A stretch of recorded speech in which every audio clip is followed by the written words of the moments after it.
In the greatest name of Almighty Allah, who is Rahman and Rahim, welcome back to the Dr. Najam Lectures. In this video, we will talk about how to measure the circumference of the head of the infant.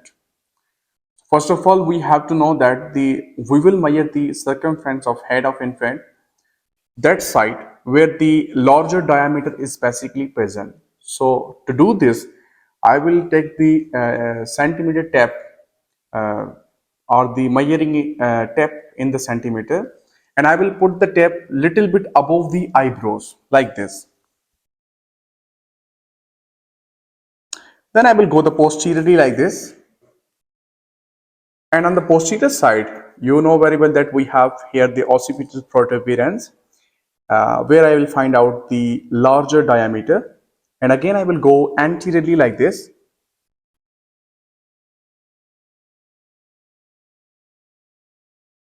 And here you are able to see that his head circumference is basically 34 centimeter.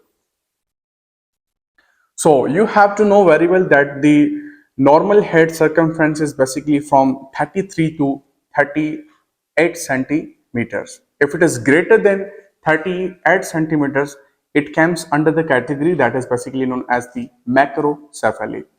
If it is less than 33 centimeters, it comes under the category that is basically known as the microcephaly. I hope that you like this video.